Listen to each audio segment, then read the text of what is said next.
Hello everyone, once again welcome back to our YouTube channel. So now in this video we are going to start our next chapter number 2 को आज की इस class हम discuss करने वाले हैं और ये रिलेटेड है XBRL रिपोर्टिंग से। तो आज की इस क्लास का हमारा यही टॉपिक है, इसी को हम समझने वाले हैं। इसके अंदर काफ़ी सारे कॉन्सेप्ट इंक्लूड है, तो वन बाय वन उन सभी कॉन्सेप्ट को आज की इस क्लास में हम डिस्कस करेंगे। So first of all class को स्टार्ट करने से पहले मैं आपको चैप्टर आउटलाइन दिखा देती हूँ। इसके थ्रू आपको ये पता चल पाएगा कि आज की इस क्लास में हम कौन कौन से टॉपिक को, कौन कौन से कॉन्सेप्ट को समझने वाले हैं। तो स्क्रीन पे जैसे कि आपको दिखाई दे रहा है, XBRL का मीनिंग क्या है, डेफिनेशन क्या है, इंपॉर्टेंस हो गया, फीचर्स हो गए, यूजेस हो गया, इस तरीके से काफ़ी सारे पॉइंट इसके अंदर इंक्लूड है। तो वन बाय वन आज की इस क्लास में हम इन सारे पॉइंट को डिस्कस करेंगे। सो प्लीज़ क्लासेस के एंड तक जरूर से बने रहना। So let's start our class without any further delay. तो सबसे पहले हमें इसके बारे में नॉलेज होना चाहिए, बेसिक सा नॉलेज होना चाहिए कि XBRL होता क्या है। तो सबसे पहले हम इंट्रोडक्शन को डिस्कस करेंगे। तो फर्स्ट ऑफ ऑल मैं आपको बता दूं कि XBRL है क्या। इसका जो पूरा नाम है, जैसे कि अभी तक हम XBRL नाम बोल रहे थे, इसका जो पूरा नाम है एक्सटेंसिबल बिजनेस रिपोर्टिंग लैंग्वेज, और इसे एक स्टैंडर्डाइज्ड कंप्यूटर लैंग्वेज माना जाता है क्योंकि इसका जो यूज़ है वो इलेक्ट्रॉनिक कम्युनिकेशन और एक्सचेंज ऑफ फाइनेंशियल इंफॉर्मेशन के लिए यूज़ किया जाता है। जैसे कि जब बिजनेस को एक इलेक्ट्रॉनिक तौर पर यूज़ किया जाता है, काफ़ी सारे इसका जो इन्फॉर्मेशन है वो काफ़ी लोगों तक पहुंचाया जाता है, तो XBRL का यूज़ किया जाता है क्योंकि एक तरीके से कंप्यूटर लैंग्वेज है जिसके थ्रू इलेक्ट्रॉनिक कम्युनिकेशन को किया जाता है। साथ ही साथ जो भी एक इन्फॉर्मेशन है फाइनेंशियल, उनको आपस में एक्सचेंज किया जाता है, पर्सन टू पर्सन इसको शेयर किया जाता है। तो इसको एक ग्लोबल स्टैंडर्ड के रूप में भी मानते हैं क्योंकि इसके द्वारा हम फाइनेंशियल इन्फॉर्मेशन को एक्सचेंज कर सकते हैं। और ये जो बेस्ड है ये XML के बेस पर है, और XML का पूरा नाम क्या है, एक्सटेंसिबल मार्कअप लैंग्वेज। इसी के साथ में ये काफ़ी ज़्यादा यूनिक टैग के रूप में माना जाता है क्योंकि इसे हम एलिमेंट्स के तौर पर जानते हैं। साथ ही साथ इससे हम आइडेंटिफिकेशन कर सकते हैं काफ़ी सारे डाटा पॉइंट के थ्रू, और फाइनेंशियल इन्फॉर्मेशन को इसके अकॉर्डिंग हम जान सकते हैं। तो इसको काफ़ी ज़्यादा स्टैंडर्डाइज माना जाता है क्योंकि इसके थ्रू जो कंप्यूटर सिस्टम है उसके थ्रू हम जो भी प्रोसेस कर रहे हैं, जो भी एनालिसिस कर रहे हैं फाइनेंशियल इन्फॉर्मेशन को, उसको हम काफ़ी डिफरेंट प्लेटफॉर्म पे, काफ़ी अलग अलग सिस्टम पे इसको हम जान सकते हैं, पहचान सकते हैं। तो इसके साथ में बाय यूजिंग टैक्स, जो XBRL है, इस टैक्स के थ्रू हम काफ़ी सारी चीज़ों को जान सकते हैं इस टैक्स के थ्रू, क्योंकि इसके थ्रू आपको फाइनेंशियल इन्फॉर्मेशन को, और इस इन्फॉर्मेशन के अंदर भी काफ़ी सारे पॉइंट है, जैसे कि अगर हमें मेजरमेंट करना पड़ेगा, करेंसीज को के बारे में जानना होगा, डेट्स के बारे में, अदर रिलेवेंट डाटा पॉइंट काफ़ी सारे रहते हैं जो कि किसी भी बिजनेस से जुड़े हुए रहते हैं। तो XBRL के थ्रू इन सभी को हम इजिली जान सकते हैं, पहचान सकते हैं, इसके रिगार्डिंग काफ़ी सारी इन्फॉर्मेशन को हम कलेक्ट कर सकते हैं। तो ये काफ़ी ज़्यादा इंपॉर्टेंट माना जाता है, इसलिए इसको हम स्टैंडर्डाइज बोलते हैं क्योंकि इसके थ्रू जो डाटा आपको मिलता है वो काफ़ी ज़्यादा कंटेक्चुअल इन्फॉर्मेशन रहता है। काफ़ी सारे पॉइंट इसके अंदर आ जाते हैं जो कि किसी भी बिजनेस के एनालिसिस के लिए, इन्फॉर्मेशन को कलेक्ट करने के लिए काफ़ी ज़्यादा हेल्पफुल रहता है। इस वजह से XBRL को हम एक बिजनेस के तौर पर काफ़ी ज़्यादा एक इम्पोर्टेंट स्टैंडर्डाइज मार्कअप लैंग्वेज के रूप में जानते हैं, क्योंकि इसके थ्रू जब आप XBRL को यूज़ करते हैं तो इसके थ्रू किसी भी चीज़ के बारे में, उसकी जो क्वालिटी है, उसकी जो एक्यूरेसी है, ट्रांसपेरेंसी है, फाइनेंशियल रिपोर्टिंग के बारे में, उसको हम जान सकते हैं क्योंकि इसका जो मेन एम है यही है कि किसी भी फाइनेंशियल रिपोर्टिंग के जो क्वालिटी है, एक्यूरेसी है, ट्रांसपेरेंसी है, उसको बढ़ाना और रिड्यूस करना है टाइम को और कॉस्ट को। और काफ़ी सारे ऐसे रिलेवेंट पॉइंट है जिसके थ्रू अगर कोई चीज़ गलत है तो उसको रिड्यूस करेगा, और जो चीज़ सही है उसको वो काफ़ी ज़्यादा इम्प्रूवमेंट करेगा। तो इस तरीके से किसी भी ऑर्गेनाइजेशन के अंदर इसको इंक्लूड किया जाता है। काफ़ी सारे इसके पॉइंट है जिसको किसी भी इंस्टीट्यूशन के द्वारा, फर्म्स के द्वारा, कॉरपोरेशन के द्वारा यूज़ किया जाता है। तो आज के टाइम में इसको एक इम्पोर्टेंट टूल्स के रूप में माना जाता है क्योंकि इसके थ्रू फाइनेंशियल रिपोर्टिंग को इम्प्रूव किया जा सकता है, इसकी ट्रांसपेरेंसी को इम्प्रूव किया जा सकता है। साथ ही साथ फाइनेंशियल मार्केटिंग में इन सभी का काफ़ी ज़्यादा इंपॉर्टेंट है, इन रिपोर्ट्स का, क्योंकि इसके थ्रू रिपोर्ट्स को और इनकी ट्रांसपेरेंसी को बढ़ाया जाता है।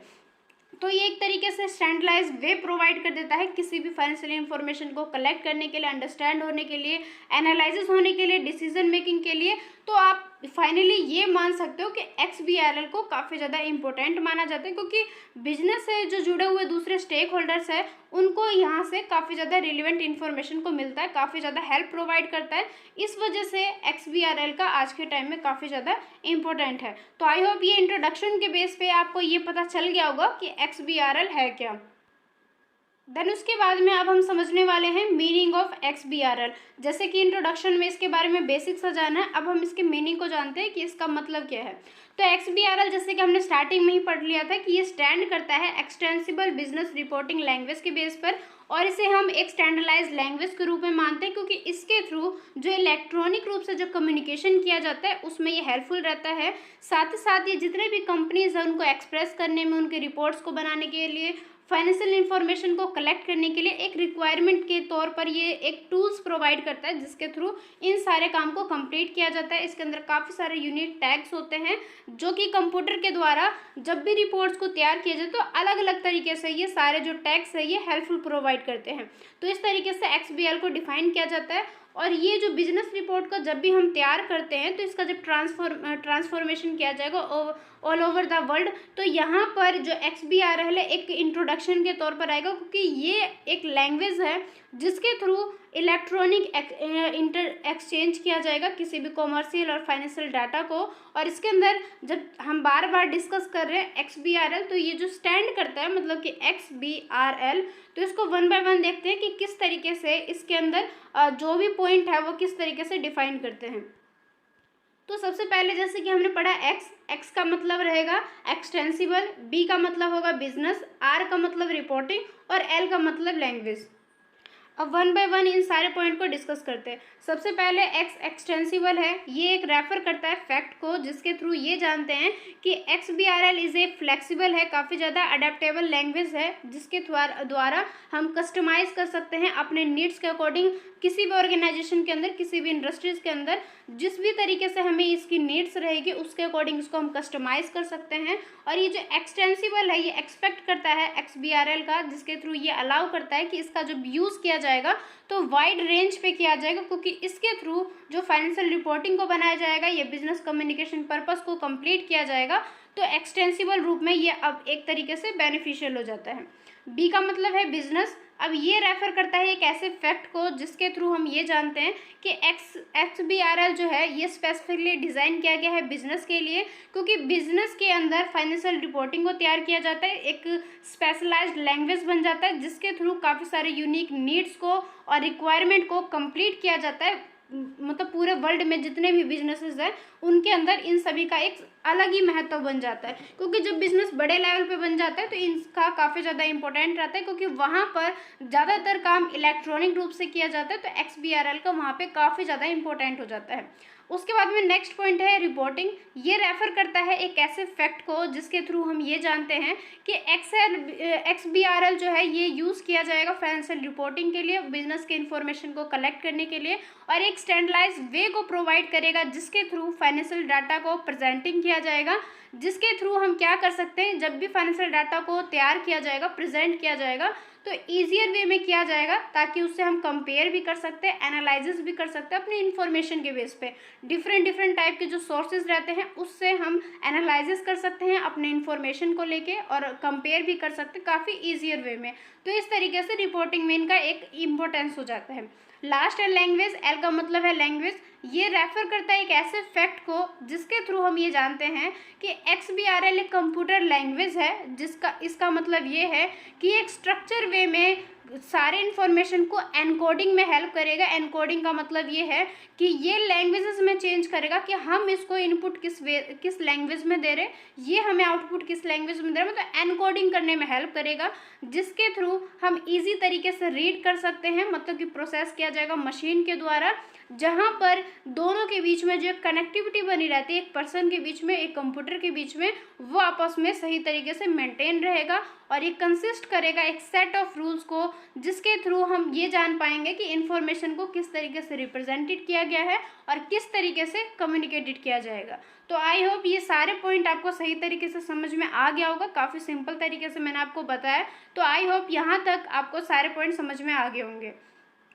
देन उसके बाद में ये बताया गया कि जो XBRL है ये काफ़ी ज़्यादा इसको हम ओपनली मानते हैं, क्योंकि ये एक टेक्नोलॉजी स्टैंडर्ड है जिसके थ्रू काफ़ी सारे बेनिफिशियल है। जैसे कि अभी भी हमने डिस्कस किया कि बिजनेस में रिपोर्ट्स को तैयार करने में, इंफॉर्मेशन को लेने के लिए या एनालिसिस करने के लिए, कंपेयर करने में डिफरेंट डिफरेंट कंपनीज इंडस्ट्री में, इनका एक अलग ही महत्व बन जाता है। क्योंकि XBRL के थ्रू हम जब भी रिपोर्ट्स को तैयार करेंगे वो काफ़ी ज़्यादा ट्रांसपेरेंट बनता है, एफिशिएंट बनता है, और इस तरीके से बन जाता है कि जितने भी स्टेक होल्डर है, लाइक इन्वेस्टर्स, रेगुलेटर्स, एनालाइज करने वाले पर्सन, तो इन सभी के लिए जो XBRL है अलग अलग तरीके से इनको एक हेल्प प्रोवाइड करते हैं। तो इस तरीके से हम कह सकते हैं कि XBRL जो काफ़ी ज़्यादा सही है एक बिजनेस के तौर पर जब इसका यूज़ किया जाता है।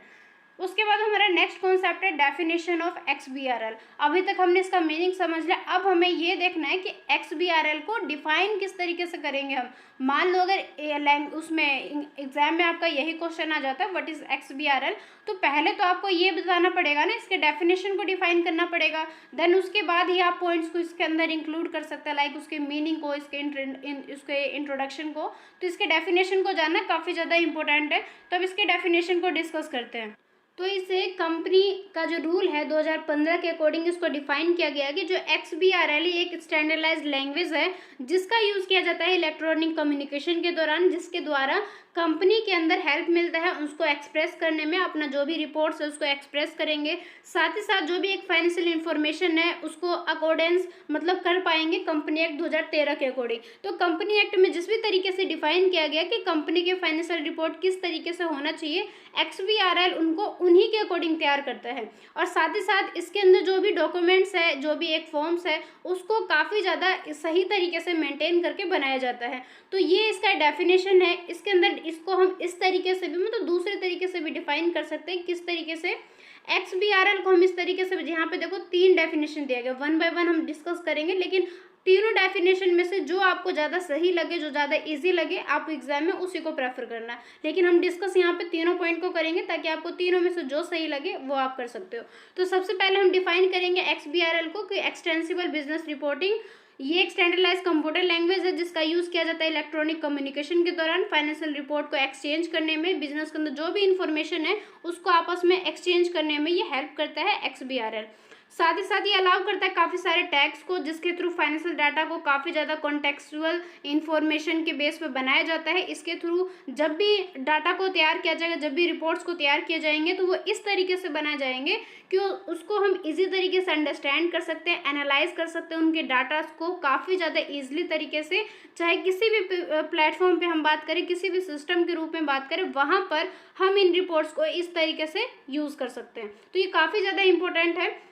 उसके बाद में सेकंड ग्रुप में ये बताया गया कि XBRL एक ग्लोबल स्टैंडर्ड के रूप में रहे, क्योंकि इसके थ्रू जब रिपोर्ट्स को तैयार किया जाता है तो इसके अंदर जो रिपोर्ट्स है वो बिजनेस से रिलेटेड है, फाइनेंशियल डाटा से रिलेटेड है, और ये इनेबल्स करता है कि डाटा को हम एक्सचेंज कर सकते हैं, मशीन को इस तरीके से अलाउ करेंगे कि वो रिडीवेबल हो सके सारे फॉर्मेट्स को और इजिली अंडरस्टूड हो सके, और जो भी इसके द्वारा प्रोसेस किया जा रहा है बाय कंप्यूटर वो काफ़ी ज़्यादा एफिशिएंट रहेगा, इफेक्टिव रहेगा डाटा को एनालिसिस करने में। उसके बाद में थर्ड में बताया गया कि XBRL एक कंप्यूटर लैंग्वेज है जिसका यूज़ किया जाता है इलेक्ट्रॉनिक डाटा को, फाइनेंशियल रिपोर्ट को या बिजनेस इंफॉर्मेशन को एक्सचेंज करने के लिए। ये काफ़ी ज़्यादा इम्प्रूवमेंट लाता है एक्यूरेसी में, क्वालिटी में, ट्रांसपेरेंसी में फाइनेंशियल रिपोर्टिंग का, और साथ ही साथ रिड्यूस करता है ये टाइम को, कॉस्ट को, जो भी कॉस्ट आता है रिपोर्ट्स को तैयार करने में, जो जितना भी टाइम लगता है उन सभी को रिड्यूस करता है और इम्प्रूव करता है उनके एक्यूरेसी को, क्वालिटी को, ट्रांसपेरेंसी को। तो ये 3 डेफिनेशन है, इनमें से आप किसी को भी लिख सकते हो। वैसे तो ये जो फर्स्ट नंबर पे बताया गया ये ज़्यादा इंपॉर्टेंट है क्योंकि इसके अंदर काफ़ी ब्रीफली तरीके से डिफाइन किया गया है। बाकी आपको तीनों में से जो सही लगे आप उसी को एग्जाम में प्रेफर कर सकते हो। उसके बाद में जो हमारा नेक्स्ट है, इसके अंदर हम ये देखेंगे कि जो XBRL है ये किस तरीके से इम्पोर्टेंट है, इसे हम इम्पोर्टेंट कॉन्सेप्ट क्यों माने, इस वजह से यहाँ पे डिफाइन किया गया। तो इसके थ्रू आपको ये पता चलेगा कि XBRL को हम इम्पोर्टेंट क्यों मानते हैं। तो सबसे पहले हमने वही चीज़ को बार बार डिफाइन कर लिया कि जो XML है ये स्टैंड करता है एक्सटेंसिबल मार्कअप लैंग्वेज के बेस पर, और ये एक ऐसा लैंग्वेज है जिसका यूज़ किया जाता है डिस्क्राइब करने में और डाटा को स्टोर करने में, और इस तरीके से कैपेबल बनाता है कि वहाँ पर मतलब कि आदमी लोग भी उसको सही तरीके से रिडीवेबल कर सकते हैं और जो मशीन है वो भी सही तरीके से रिडीवेबल कर सकता है। इसका मतलब ये है कि जब भी हम डाटा को कंप्यूटर में डालेंगे तो हम जब भी डालेंगे तो जो कंप्यूटर है वो भी उसको ईजिली समझ पाएगा, और जब कंप्यूटर हमें आउटपुट के रूप में देगा, मतलब XBRL को यूज़ करने के दौरान कंप्यूटर हमें जो भी रिजल्ट देगा वो इस तरीके से देगा कि उसको ह्यूमन भी सही तरीके से रीड कर सकते हैं।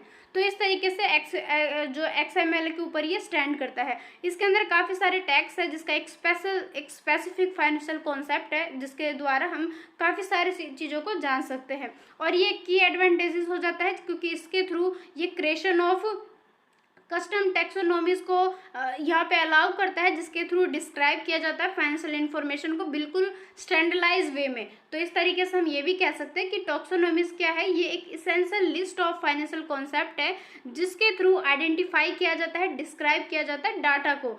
किसके अंदर किया जाता है? XBRL रिपोर्ट्स के अंदर, कि जब भी इस रिपोर्ट्स को तैयार किया जाएगा तो वहाँ पर इनको सही तरीके से आइडेंटिफाई भी किया जाएगा और डिस्क्राइब भी किया जाएगा। और इन सब के अलावा भी इसके काफ़ी सारे एडवांटेजेस है, लाइक इसके द्वारा हम इजी तरीके से ट्रांसफॉर्म कर सकते हैं अपने फाइनेंशियल रिपोर्ट्स का, अलग अलग तरीके में PDF में फॉर्मेट में इसको चेक कर सकते हैं। कंपनी के लिए काफ़ी ज़्यादा यूजफुल माना जाता है क्योंकि इसके थ्रू ये इन्फॉर्मेशन को शेयर करते हैं, चाहे वो उनके इन्वेस्टर्स हो, चाहे रेगुलेटर्स हो, चाहे दूसरे स्टेक होल्डर्स हो, सभी के साथ में जब भी कोई शेयरिंग का काम किया जाता है फाइनेंशियल रिपोर्ट का, तो XBRL का कंपनी के द्वारा यूज़ किया जाता है, जिससे हम इसलिए काफ़ी ज़्यादा स्टैंडर्डाइज मानते हैं। मशीन रीडेबल फाइनेंशियल रिपोर्ट्स, इन सभी में इनका एक अलग ही महत्व बन जाता है, काफ़ी सारे प्लेटफॉर्म में इन सभी का यूज़ किया जाता है। उसके बाद में जो सेकंड बेस है, मतलब इम्पोर्टेंट का जो सेकंड बेस है जिसके आधार पर इसको हम इम्पोर्टेंट मानते हैं, दैट इज टैक्सोनॉमी। इसका मतलब ये है कि ये किस तरीके से स्ट्रक्चर को डिफाइन करता है, जिसके अंदर जो भी टर्म है, जो भी रिलेशनशिप है, वो XBRL रिपोर्टिंग के अंदर डिफाइन किया जाता है। मतलब कि एक स्ट्रक्चर प्रोवाइड करता है ताकि जितने भी टर्म है, जो भी रिलेशनशिप है, उन सभी को यहाँ पे ये डिफाइन करेगा।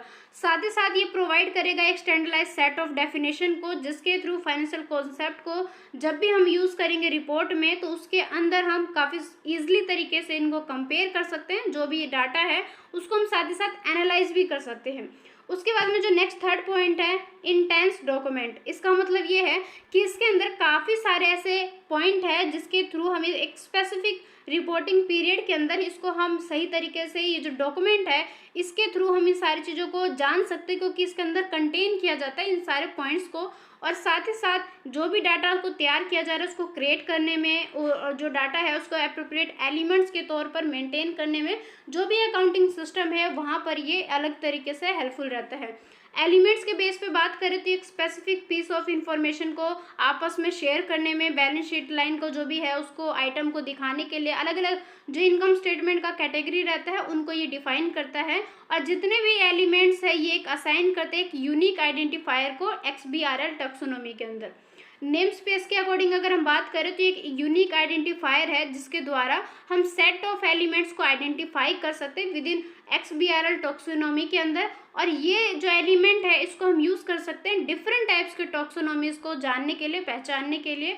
अगर हम लिंक बेस के अकॉर्डिंग बात करें तो ये एक फाइल है, मतलब कि ये जो लिंक बेस के अकॉर्डिंग अगर हम बात करें तो ये एक फाइल है जिसके थ्रू काफ़ी सारी इन्फॉर्मेशन को यहाँ पर कलेक्ट किया जाएगा। वो जो इन्फॉर्मेशन को कलेक्ट किया जाएगा वो रिलेशनशिप से रिलेटेड रहेगा, जिसके अंदर हम ये जानेंगे कि जितने भी एलिमेंट्स है XBRL का उनके आपस में किस तरीके से संबंध है, किस तरीके से आपस में जो इनका एक रिलेशनशिप बना रहता है और सारे काम को ये मेंटेन रखते हैं। और साथ ही ये भी बताएगा कि जितने भी एलिमेंट्स है जो कि आपस में रिलेटेड है एक दूसरे से, उसको किस तरीके से डिफाइन किया गया है, इस चीज़ को भी ये डिफाइन करेंगे। और जितने भी एलिमेंट्स है उनके जो भी पार्ट्स है उसको बताएगा किस तरीके से कैलकुलेशन किया जाएगा, किस तरीके से जो रिलेटेड स्पेसिफिक फुट नोट्स है उनको आपस में भी ये एलिमेंट्स को डिफाइन करने में हेल्प करेंगे। अगर हम वैलिडेशन के बेस पे बात करें तो ये एक प्रोसेस है जिसके थ्रू हम XBRL फाइल्स को चेक कर सकते हो। कोई भी अगर बीच में एरर आ जाता है तो उसको भी हम जान सकते हैं और उन एरर्स को हम दूर कर सकते हैं। अगर हम रेंडरिंग के अकॉर्डिंग बात करें तो ये एक प्रोसेस बन जाता है जिसके थ्रू डाटा को प्रेजेंट किया जाता है, ताकि जो भी डाटा हमने प्रेजेंट किया है वो ह्यूमन रिडीमेबल फॉर्मेट में भी हो सके, साथ साथ वो मशीन रिडीमेबल फॉर्मेट में भी हो सके। और ये एक टूल्स के रूप में भी जाना जाता है क्योंकि इसके थ्रू हम जो भी चीज़ को बना रहे हैं उनको हम एनालाइज कर सकते हैं, जो भी डाटा है, without having to understand the underlying XBRL syntax. तो इस तरीके से ये सारे पॉइंट है जो कि डिफाइन करते हैं इनके इम्पोर्टेंस को। उसके बाद में हमारा नेक्स्ट कॉन्सेप्ट है फीचर्स ऑफ XBRL, कि XBRL के कौन कौन से फीचर्स हैं। तो इसके अंदर जो सबसे पहले फर्स्ट पॉइंट है बिजनेस रूल वैलिडेशन।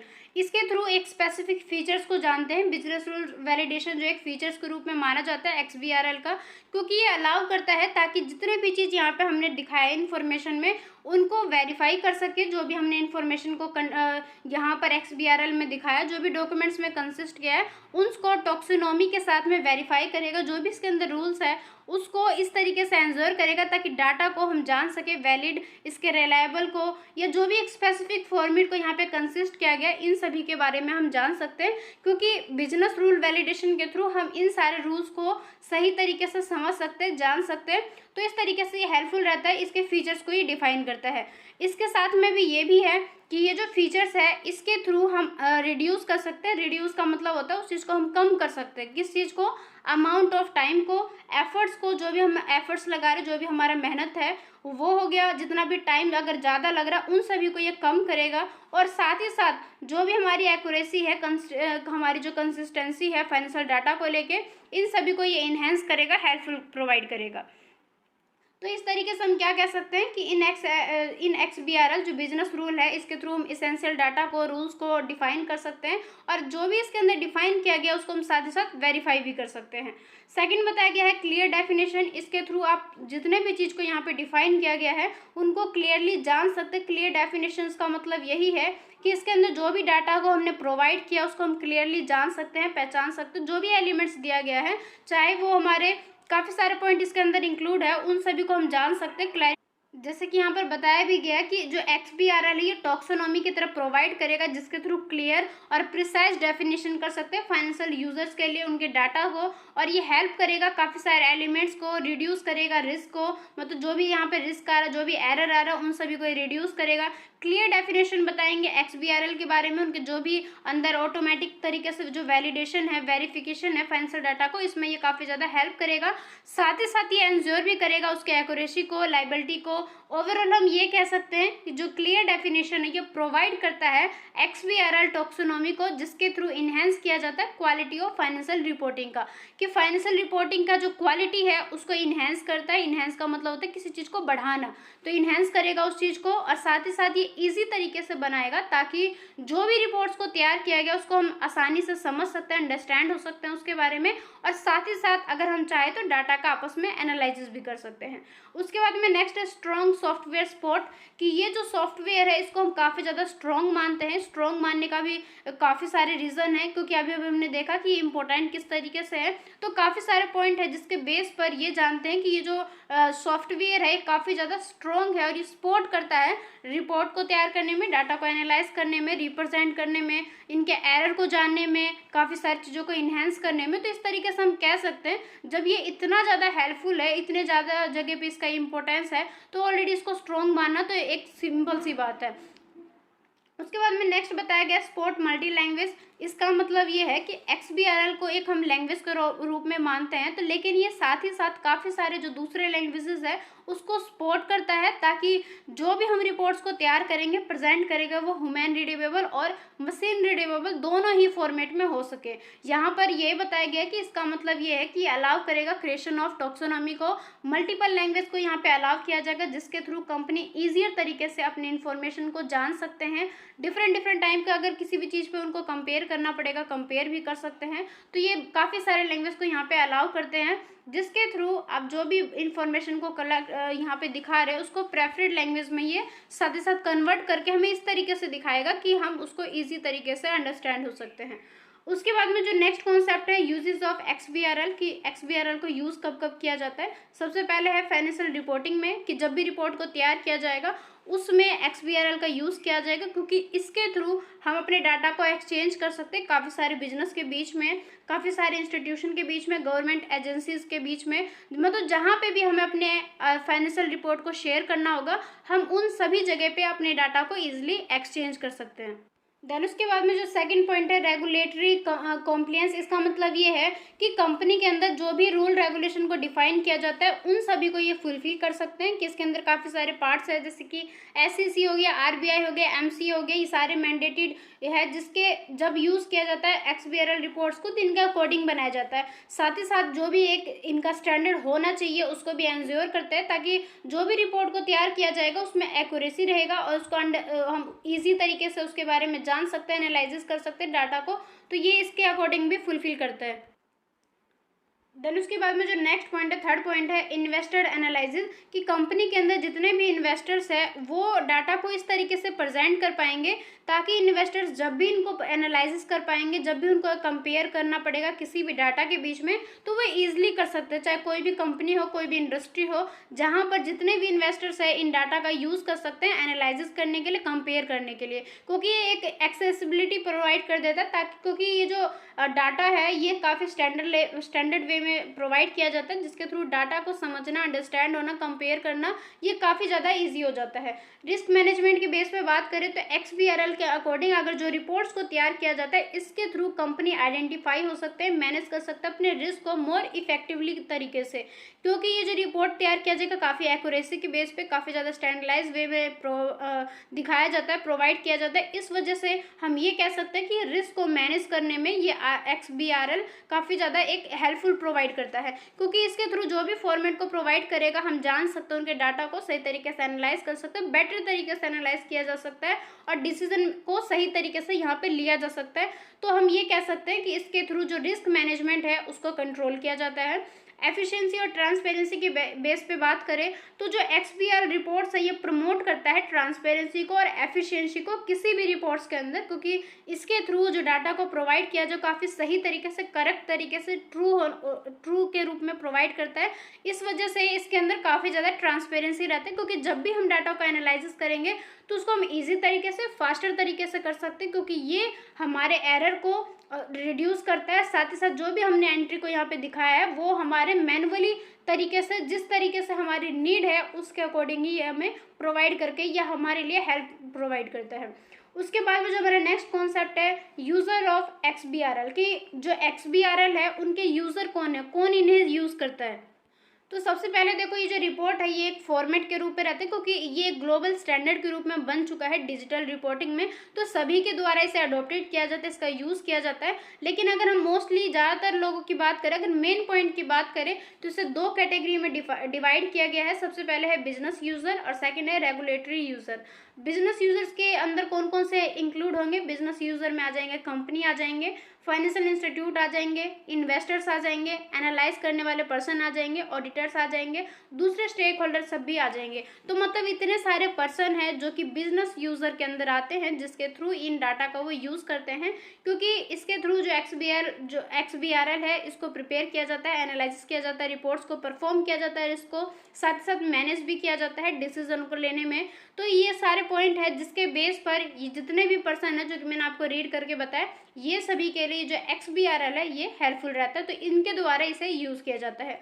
अगर हम सेकंड बात करें रेगुलेटरी यूजर्स के अंदर, तो इसके अंदर इंक्लूड होते हैं गवर्नमेंट एजेंसीज हो गए, रेगुलेटरी बॉडीज हो गए, कुछ स्टैंडर्ड सेटिंग ऑर्गेनाइजेशन भी आ जाते हैं जो कि XBRL के थ्रू कलेक्ट करते हैं, एनालिसिस करते हैं रिपोर्ट्स को, काफ़ी सारे इन्फॉर्मेशन को।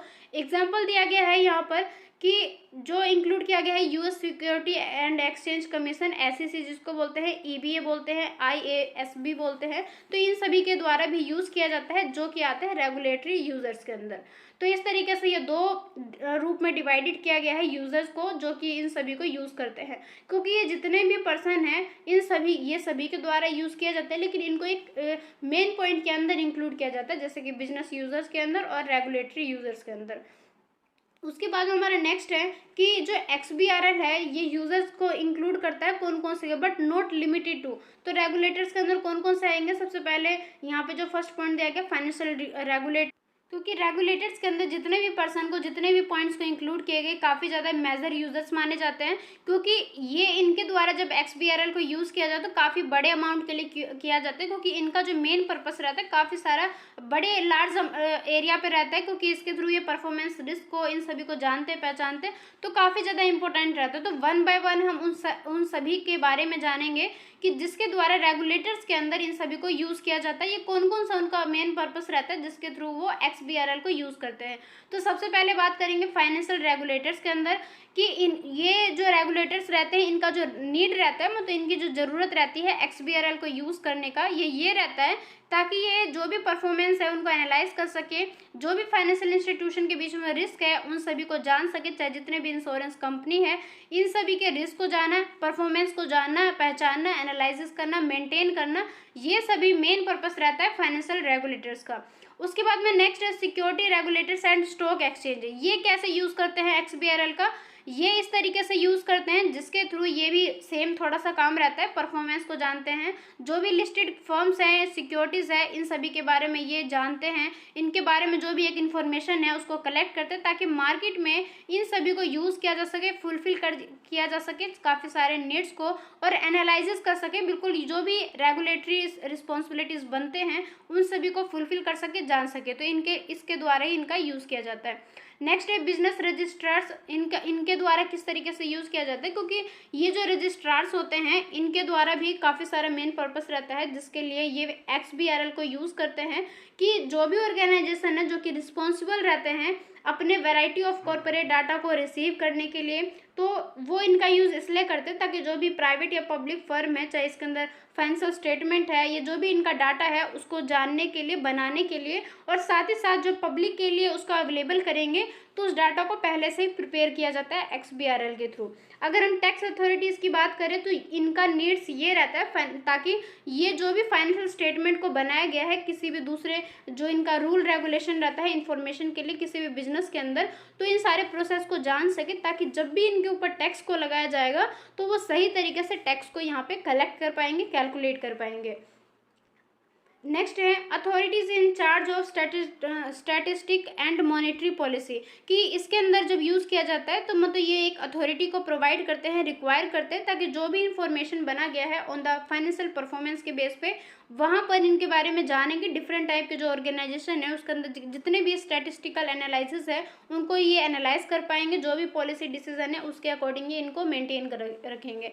तो इस तरीके से हम ओवरऑल क्या कह सकते हैं कि XBRL अलाउ करता है रेगुलेटर्स को ताकि वो कलेक्ट कर सके, डाटा को एनालिसिस कर सके मोर एफिशिएंसी के लिए, मोर इफेक्टिवली के लिए, मोर उसको जो एबिलिटी है उसको इम्प्रूव करने के लिए, और जो भी दूसरे जो गलत चीज़ है उसको रिड्यूस करने के लिए। तो आई होप ये सारे पॉइंट आपको समझ में आ गए होंगे। देन उसके बाद है कंपनी, की कंपनी XBRL को क्यों यूज़ करते हैं। सबसे पहले है फाइनेंशियल रिपोर्टिंग, कि कंपनी के द्वारा फाइनेंशियल रिपोर्ट्स को बनाया जाता है, तो रिपोर्ट सही तरीके से बने, बिल्कुल अपने सारे कंडीशन को फुलफिल करे, एक सही तरीके से जो बनना चाहिए उसके अकॉर्डिंग ही बनाने के लिए कंपनी के द्वारा XBRL को यूज़ किया जाता है। इंटरनल रिपोर्टिंग को जब भी तैयार किया जाएगा तो XBRL का यूज़ किया जाता है, क्योंकि इसके अकॉर्डिंग जब डाटा को बनाया जाता है तो काफ़ी ज़्यादा सही तरीके से बनता है, इसके अंदर एरर्स को रिड्यूस कर दिया जाता है, टाइम को रिड्यूस कर दिया जाता है, इसलिए जब भी इंटरनल रिपोर्टिंग को तैयार किया जाएगा तो XBRL का यूज़ किया जाएगा। बेंचमार्किंग के रूप में ये यूज़ किया जाता है, क्योंकि यहाँ पर जितने भी दूसरे अगेंस्ट रहते हैं पीयर्स, उसके अकॉर्डिंग ये अपने रिपोर्ट्स को इस तरीके से बनाते हैं कि उनका एक जो परफॉर्मेंस है वो उनके जो अगेंस्ट जो दूसरे बिजनेसमैन है उनके मतलब बना सके। जैसे कि यहाँ पर बताया भी गया है कि जो वो अपने फाइनेंशियल पोजीशन को इस तरीके से बनाते हैं, बेंचमार्क के रूप में लेते हैं, ताकि इनके अगेंस्ट जितने भी पेयर्स है, जितने भी कंपनी है, उनसे वो बेहतर परफॉर्म कर पाए। इस वजह से बेंचमार्किंग के रूप में XBRL को यूज़ करते हैं, क्योंकि इनके द्वारा जब डाटा को तैयार किया जाएगा उनको कंपेयर करना ईजी हो जाता है, उनके परफॉर्मेंस को जाना ज़्यादा सही हो जाता है, और आइडेंटिफाई करने में जो तरह तरह के जो एरियाज़ है उनको आइडेंटिफाई करने में भी हेल्प करता है, इम्प्रूव करता है। इस वजह से बेंचमार्किंग के रूप में XBRL का यूज़ किया जाता है। इन्वेस्टर रिलेशनशिप की बात करें तो कंपनी के द्वारा XBRL को यूज़ किया जाता है ताकि जितने भी इन्वेस्टर्स हैं उनके साथ में उनका जो एक रिलेशनशिप है वो सही तरीके से बना रहे। जो भी काम किया जा रहा है काफ़ी ज़्यादा एक्यूरेट होना चाहिए, काफ़ी ज़्यादा जो भी इन्फॉर्मेशन को ये प्रोवाइड कर रहे हैं टाइमली प्रोवाइड करें। जो भी डाटा को अवेलेबल किया गया है XBRL फॉर्मेट में वो इस तरीके से बनाए ताकि वो जल्दी समझ में आ जाए, एक्सेस हो जाए, एनालिसिस कर सके इन्फॉर्मेशन को, जो भी उनका नीड्स है उनके अकॉर्डिंग ये सारे काम को कर सके, और जो भी इन्वेस्टर्स है वो अपने डिसीजन को इनके बेस पर ले सके। तो ये सारे एक ऑब्जेक्टिव बन जाते हैं कंपनी के लिए XBRL को यूज़ करने के लिए। उसके बाद में नेक्स्ट है गवर्नमेंट, की ये गवर्नमेंट जो है सरकार होते हैं वो XBRL को यूज़ किस लिए करते हैं, कौन कौन से इनके मेन पर्पस रहते हैं।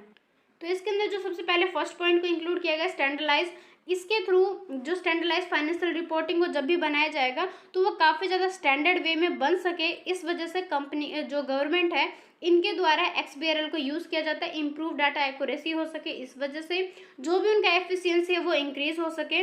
उसके बाद में जो भी उनका एक ट्रांसपेरेंसी है उसको इन्हेंस कर सके, बढ़ा सके, इस वजह से भी XBRL को यूज़ किया जाता है, क्योंकि इसके थ्रू जब डाटा को तैयार किया जाता है काफ़ी ज़्यादा ट्रांसपेरेंसी रहता है, उनके बीच में काफ़ी ज़्यादा एक्यूरेसी रहता है, इस वजह से इनके द्वारा इसको यूज़ किया जाता है। देन उसके बाद में नेक्स्ट है डाटा प्रोवाइडर, जो डाटा को प्रोवाइड करते हैं वो XBRL को क्यों यूज़ करते हैं। सबसे पहले स्टैंडर्डाइजेशन ऑफ डाटा, डाटा जो है अपने बिल्कुल स्टैंडर्ड वे में बन सके, उनका जो लैंग्वेज है, जो टैगिंग है बिल्कुल स्ट्रक्चर वे में हो सके, इस वजह से XBRL को यूज़ करते हैं। उसके बाद में जो भी उनका डाटा कलेक्शन है, एनालिसिस है, वो मोर एफिशिएंट तरीके से हो सके, टाइम को यहाँ पे रिड्यूस किया जा सके, जो भी उनका डाटा मैनेजमेंट है, रिसोर्सेज है, उसको सही तरीके से मेंटेन कर सके, ताकि सारे काम को एफिशिएंट तरीके से हम कर सके, इस वजह से XBRL को यूज़ किया जाता है। उनके एक्यूरेसी को इम्प्रूव करने के लिए किया जाता है, ताकि जो भी हम डाटा को एलिमेंट्स को यहाँ पे इंक्लूड कर रहे हैं उनकी जो एक्यूरेसी है, दक्षता है, क्षमता है, वो काफ़ी ज़्यादा इम्प्रूव हो सके, बढ़ सके, इस वजह से XBRL को यूज़ किया जाता है। उसके बाद में नेक्स्ट है कि ये असेबिलिटी को इन्हेंस करता है, जो भी ट्रांसपेरेंसी है उनको इन्हेंस करता है, इस वजह से XBRL को यूज़ करते हैं। इंक्रीज करता है वैल्यू टू क्लाइंट्स के बीच में, कि क्लाइंट्स के बीच में और जो डाटा प्रोवाइडर है उनके बीच में जो भी एक रिलेशनशिप है उसको ये इन्हेंस करेगा, इंक्रीज करेगा, ताकि आपस में जो कनेक्टिविटी बनी हुई है वो काफ़ी ज़्यादा स्ट्रॉन्गफुल बन सके। तो ये सारे मेन पर्पस है जिसके द्वारा जो यूज़ किया जाता है डाटा प्रोवाइडर के द्वारा XBRL को। उसके बाद में नेक्स्ट है एनालिसिस करने वाले जो पर्सन है, जिसको हम एनालिस्टिक्स बोलते हैं, इन्वेस्टर्स बोलते हैं, तो इनके द्वारा XBRL को क्यों यूज़ किया जाता है। तो सबका लगभग मेन पर्पस वही रहता है, बस एक दो पॉइंट थोड़े आपस में डिफरेंट रहते हैं। तो इसमें सबसे पहले जो फर्स्ट पॉइंट है इम्प्रूव एक्यूरेसी एंड कंसिस्टेंसी, इसका मतलब ये है कि XBRL जो है एक स्टैंडर्डाइज्ड लैंग्वेज है, ये हमने स्टार्टिंग में ही जान लिया था, क्योंकि ये जो अपने अकॉर्डिंग जब डाटा को प्रोवाइड करते हैं तो काफ़ी ज़्यादा ग्रेटर एक्यूरेसी की बेस में प्रोवाइड करते हैं। इस वजह से जितने भी इन्वेस्टर्स हैं, जितने भी एनालाइज करने वाले पर्सन है, ये चाहते हैं कि XBRL को हम यूज़ करें और हमारा जो भी डाटा है वो एक्यूरेसी हो सके, उसमें कंसिस्टेंसी होनी चाहिए, फास्टर एनालिसिस में हेल्प करेगा, इस वजह से XBRL को यूज़ किया जाता है, क्योंकि बार बार हम सेम चीज़ ही पढ़ रहे हैं, क्योंकि XBRL के द्वारा जो डाटा है वो काफ़ी ज़्यादा एफिशिएंट तरीके से, काफ़ी ज़्यादा इफेक्टिवली प्रोवाइड किया जाता है, सही तरीके से उनका जो परफॉर्मेंस है वो काफ़ी ज़्यादा गुड है। इस वजह से जब भी एनालिसिस किया जाएगा तो वो सोचते हैं कि XBRL को यूज़ करते हैं, ताकि हमारा जो भी एनालिसिस है वो फास्टर तरीके से हो सके, क्योंकि XBRL के द्वारा जो फैसिलिटी है वो फास्टर प्रोवाइड किया जाता है, इनका जो भी डाटा है उसको एफिशिएंट एनालिसिस के रूप में बनाया जाता है, इस वजह से इसका डिफरेंट टाइप के जो ऑर्गेनाइजेशन है इन सभी को यूज़ करते हैं। इन्हेंस करते हैं ट्रांसपेरेंसी को, बेटर डिसीजन मेकिंग को, कि जब भी डिसीजन लिया जाएगा तो उसको सही तरीके से लेने में हेल्प प्रोवाइड करेगा, जो भी एक एफिशिएंसी है उसको इंक्रीज करेंगे, ताकि जो भी डाटा को प्रोवाइड किया गया जब भी उसको शेयर करेंगे, जब भी डाटा को आपस में हम एक्सचेंज करेंगे तो यहाँ पर उसको इंक्रीज करेगा उसके एफिशिएंसी को। देन उसके बाद में नेक्स्ट है जो जितने भी अकाउंटेंट्स रहते हैं उनके लिए ये कैसे ज़्यादा हेल्पफुल है। सेम वही चीज़ है, इम्प्रूव करेगा एक्यूरेसी को, कंसिस्टेंसी को, इसलिए यूज़ किया जाता है। स्ट्रीमली करेगा, जो भी रिपोर्ट्स को तैयार किया जाएगा, फाइनेंशियल रिपोर्टिंग को जब तैयार किया जाएगा तो उसको स्ट्रीमली लाइनिंग के तौर पर प्रोवाइड करेगा, क्योंकि जो भी इनके अंदर जो डाटा को प्रोसेस करेंगे तो वो काफ़ी ज़्यादा स्ट्रीम लाइन के अकॉर्डिंग प्रोवाइड करेगा, इस वजह से इसका यूज़ किया जाता है। इसके अंदर जो भी एक कोलैबोरेशन है आपस में डाटा का, उनको इन्हेंस करेगा, इस वजह से एफिशिएंसी को इंक्रीज करेंगे, इस वजह से, और जितने भी कंडीशन है, रूल्स है, उन सभी को फुलफिल करेंगे बेटर तरीके से, इस वजह से यूज़ किया जाता है। तो यहाँ तक आई होप आपको सारे पॉइंट में समझ में आ गए होंगे। अब आपको यहाँ पर एक कन्फ्यूज़न ये हो सकता है कि बार बार सेम पॉइंट को यहाँ पे क्यों यहाँ पर रिपीट किया गया, जैसे कि इंक्रीज एफिशिएंसी हो गया, हमारा ये इम्प्रूव एक्यूरेसी एंड कंसिस्टेंसी हो, इनको रिपीट क्यों किया गया। तो सबसे पहले मैं आपको ये बता दूं कि देखो, आप सारे कॉन्सेप्ट को समझ रहे हो, मैं आपको समझा रही हूँ, तो हम बार बार इसको डिस्कस करें, लेकिन अगर आप एक अकाउंटेंट्स के तौर पर बात करोगे तो आपके लिए सारे पॉइंट्स काफ़ी ज़्यादा इंपॉर्टेंट रहेंगे। अगर आप एक एनालिसिस और एक इन्वेस्टर्स के तौर पर बात करोगे तो आपके लिए भी ये सारे नीड्स फुलफिल होने चाहिए। इस वजह से जितने भी यहाँ पे पर्सन है उन सभी के लिए अपना अपना एक नीड्स है, अपने अपने एक ऑब्जेक्टिव है, उन सभी को फुलफिल किया जाना चाहिए। इस वजह से इन सभी के द्वारा XBRL को यूज़ यूज़ किया जाता है। तो लाइन को रिपीट मत समझना आप, क्योंकि ये इसलिए किया गया क्योंकि हर एक व्यक्ति के लिए इनका एक अलग पर्पस है, मेन पर्पस है, ऑब्जेक्टिव है। इस वजह से सभी के लिए सभी चाहते हैं कि हमारे डाटा काफ़ी ज़्यादा एक्यूरेट होने चाहिए, हमारे डाटा जो है एक्यूरेसी होने चाहिए, फास्टर होना चाहिए, उसमें कोई गड़बड़ी नहीं होनी चाहिए, कोई एरर नहीं होना चाहिए।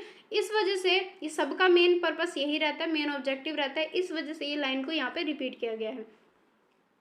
उसके बाद में जो हमारे नेक्स्ट कॉन्सेप्ट है बेनिफिट्स ऑफ XBRL, कि XBRL से कौन कौन से बेनिफिट मिलते हैं।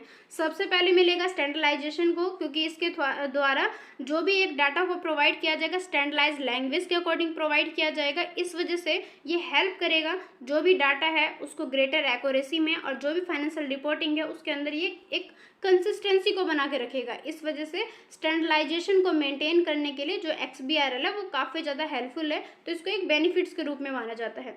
ऑटोमेटिक डाटा प्रोसेसिंग, इसके अंदर जब भी डाटा को प्रोसेस किया जाएगा, तैयार किया जाएगा, तो ये ऑटोमेटिक तरीके से काम करेगा। इसके लिए एक आदमी को अलग से किसी मेहनत की यहाँ पे ज़रूरत नहीं है। इस वजह से यहाँ पे जो भी डाटा को प्रोसेस किया जाएगा ईजिली तरीके से किया जाएगा कंप्यूटर्स के द्वारा। साथ ही साथ ये हेल्पफुल इस वजह से भी रहेगा क्योंकि ये डाटा को जब भी एनालाइज करेगा तो रिड्यूस करेगा मैनुअल डाटा एंट्री और एनालिसिस को। देन उसके बाद में नेक्स्ट बेनिफिट है सिंप्लीफाइड डाटा एक्सचेंज, कि इसके द्वारा जब भी डाटा को एक्सचेंज किया जाएगा तो वो बिल्कुल सिंपल तरीके से किया जाएगा। इसके अंदर काफ़ी ज़्यादा मोर मेहनत या एफिशिएंट की ज़रूरत नहीं रहेगा, क्योंकि ये डाटा जो है ऑलरेडी एफिशिएंट तरीके से बनाए जाते हैं। तो यहाँ पर जब भी डाटा को एक्सचेंज किया जाएगा तो सिंपली तरीके से हो सकेगा, और जितने भी रिलेटेड पर्सन हैं जिनके बीच में आपस में शेयरिंग का काम किया जाएगा तो ईजिली तरीके से किया जा सकता है। जो भी इसके अंदर एफिशिएंसी है वो इंक्रीज़ हो जाते हैं। इस वजह से XBRL का काफ़ी ज़्यादा बेनिफिट है, क्योंकि इसके द्वारा जब भी हम रिपोर्ट को तैयार करते हैं तो वो इस तरीके से बनते हैं कि वो ऑलरेडी काफ़ी ज़्यादा एफिशिएंसी के रूप में रहते हैं। काफ़ी ज़्यादा इनका जो एक इम्पोर्टेंस है वो यहाँ पे मेंटेन रहता है, क्योंकि ये साथ ही साथ रिड्यूस कर देता है टाइम को और मेहनत को। तो इसके द्वारा जब भी मैनेजमेंट किया जाएगा डाटा को, एनालिसिस किया जाएगा डाटा को, तो यहाँ पर इनके एफिशिएंसी को ऑलरेडी अपने आप ही ये बढ़ जाते हैं। इम्प्रूव करेगा एक्यूरेसी का, कि एक डाटा के अंदर जो एक होना चाहिए एक्यूरेसी वो यहाँ पर मेंटेन हो जाता है, कंट्रोल हो जाता है। इस वजह से इसका यूज़ किया जाता है, क्योंकि इसके अंदर जो भी एक स्पेसिफिक डाटा है वो इस तरीके से रिक्वायर किए गए हैं ताकि ये हेल्प कर सके, और जो भी एरर है रिपोर्ट्स के अंदर उसको ये रिड्यूस कर सके। इस वजह से, और जो भी एक डाटा कलेक्शन को किया गया वो ग्रेटर एक्यूरेसी में के रूप में अपने आप ही ऑलरेडी हो जाता है। इस वजह से XBRL को यूज़ किया जाता है। उसके बाद में नेक्स्ट है इन्हेंस करेगा ट्रांसपेरेंसी को, क्योंकि इसके द्वारा जब भी डाटा को हम आपस में एक्सचेंज करते हैं तो उसके अंदर ये ट्रांसपेरेंसी को बनी रहती है।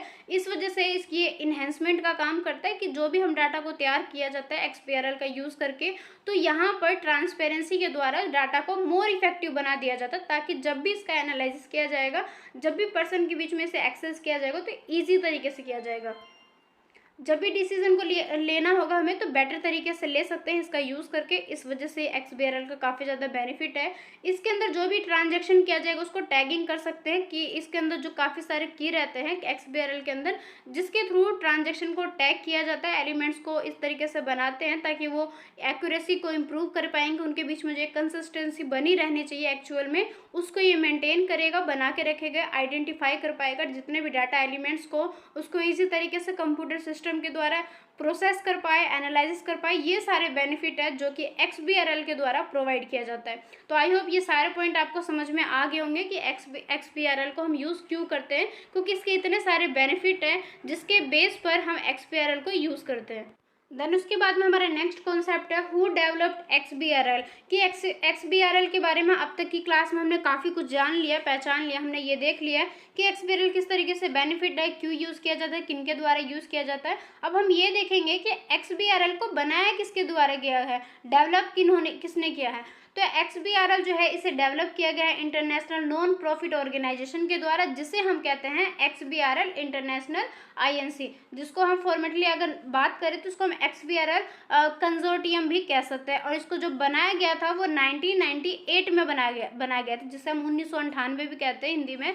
1998 में बनाया गया था इसे, और ये जो XBRL है इसे हम इंटरनेशनली एक ग्लोबल नेटवर्क के रूप में मानते हैं, क्योंकि इसके थ्रू कंपनीज के द्वारा, ऑर्गेनाइजेशन के द्वारा, जितने भी गवर्नमेंट एजेंसी है उनके द्वारा इसको यूज़ किया जाता है। तो ये एक डेडिकेटेड करते हैं, डेवलपमेंट को प्रमोट करते हैं XBRL के थ्रू। जो भी रिपोर्ट्स है, एनालिसिस है, उसको एक स्टैंडर्ड तरीके से बना सके। ये सारे जो मेन पर्पस है ये XBRL को बनाने के लिए, मेन इनका जो पर्पस है ये इस वजह से बनाए गए हैं। साथ ही साथ इसको जब भी डेवलप किया गया था XBRL को, ये चार्ल्स हॉफमैन के द्वारा बनाया गया था, क्योंकि who was working as a consultant at the time, कि उस टाइम पे ये कंसल्टेंट के तौर पर काम करते थे, तो उनके द्वारा इसे डेवलप किया गया था।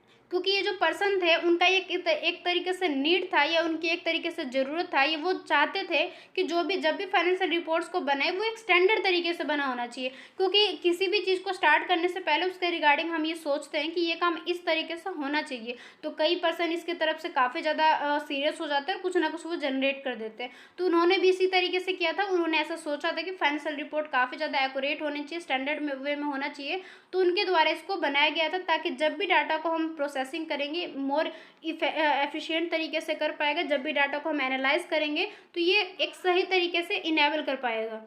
और जब भी इनके द्वारा बनाया गया तो इनकी टीम ने भी इसको काफ़ी ज़्यादा हेल्प प्रोवाइड किया था, ताकि ये जो XBRL को डेवलप करे तो मोर एफिशिएंट तरीके से एक्सपर्ट के द्वारा इसे बनाया गया था। और ये जो हॉफमैन है इसको फर्स्ट टाइम, इसका जो फर्स्ट वर्जन है उसको उन्होंने डेवलप किया था 1990s में, लेकिन जब ये बिल्कुल पूरी तरीके से डेवलप होकर आ चुका था तो वो 1998 में आया था।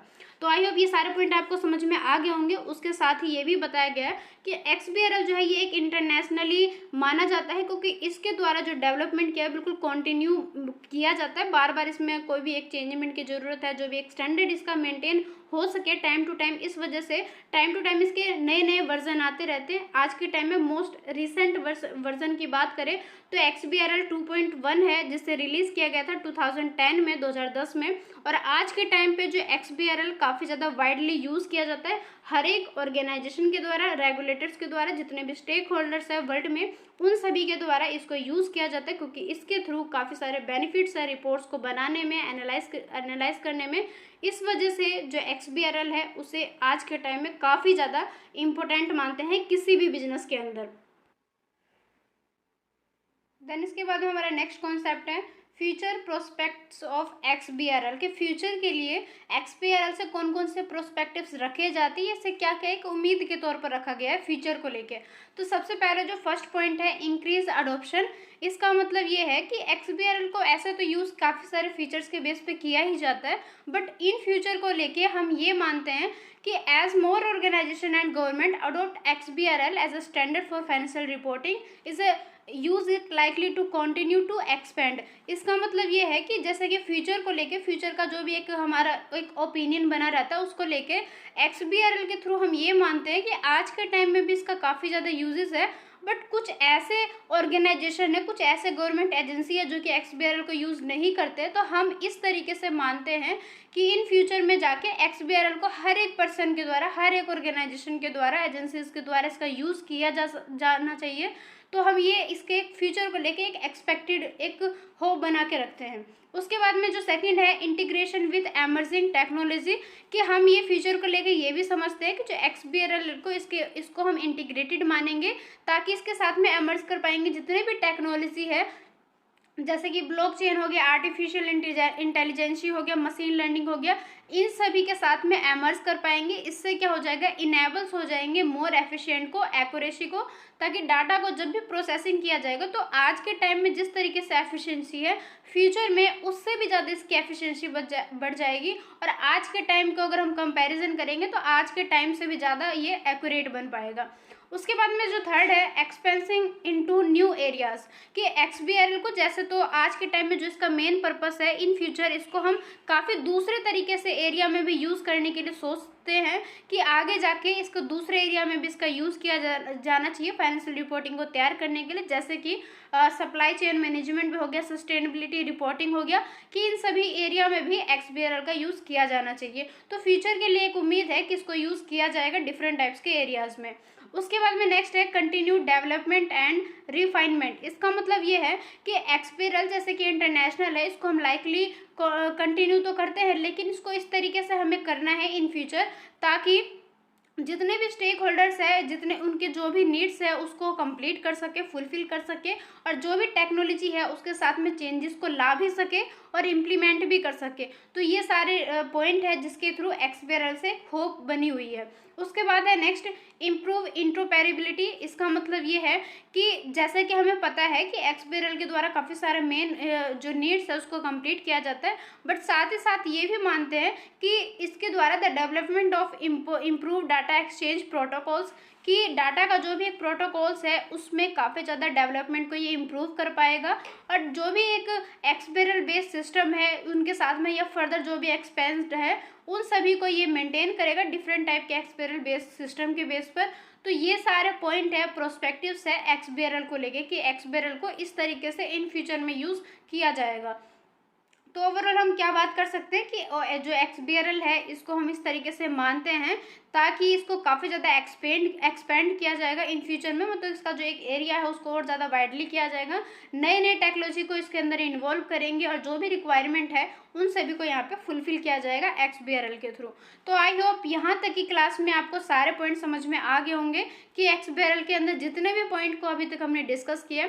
अगर क्लासेस के बीच में कहीं पे भी कोई डाउट हो या कोई भी पॉइंट अगर आप मुझसे पूछना चाहते हो जो कि आपके मन में एक डाउट के तौर पर है, सो प्लीज़ आप कमेंट कर लेना। साथ ही साथ अगर आपके पास कोई भी सजेशन हो regarding classes, so please share in comment box. Comment box इसीलिए है ताकि आप अपने सजेशन को भी शेयर कर सको, आपको क्लास को लेके जो भी एक आपका थॉट है, थिंकिंग है, आप सभी को वहाँ पे शेयर कर सको। सो प्लीज़ शेयर करना। तो आज की जो हमारी क्लास है 47 मिनट के अराउंड हो चुका है।